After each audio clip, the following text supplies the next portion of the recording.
Hello, and welcome to Hedgehog Storytime, where I read my weird original fiction.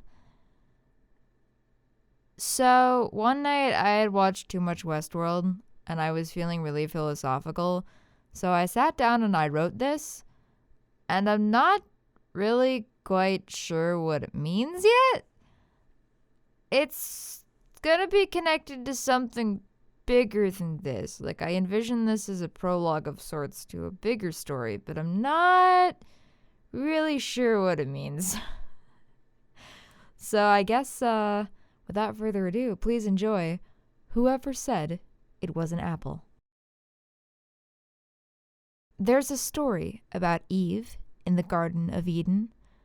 God told her that the Garden of Pleasures was hers to wander through for all time. But, God said, you must never eat the fruit from that tree. Why? Eve asked. Because I said not to, God replied. Isn't that enough? But it wasn't enough, for no matter where she was in the garden, basking in the perfect sun and admiring God's creations, her mind returned over and over again to that fruit. Are you going to eat it, or just lay there looking at it? One day, while resting under the shade of the tree, Eve spied a serpent entwined around its trunk. Eve hung her head. I can't eat it.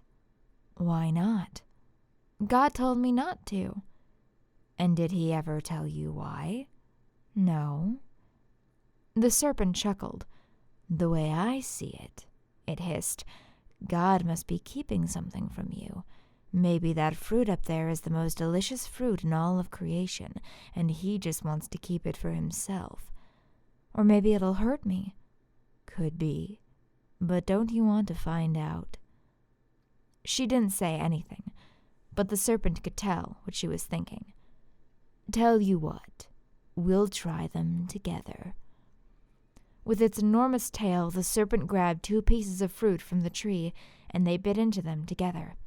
And before she could fully comprehend the bite, the slight tartness of the fruit that moistened her tongue, something fundamental had changed. For one, the serpent wasn't a serpent anymore. There's another story about Eve.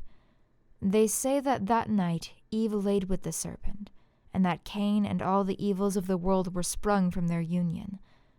I wonder, could Eve have foreseen this outcome? Perhaps the fruit indeed granted her knowledge of morality, and she had realized that for good to thrive it must always be opposed by evil.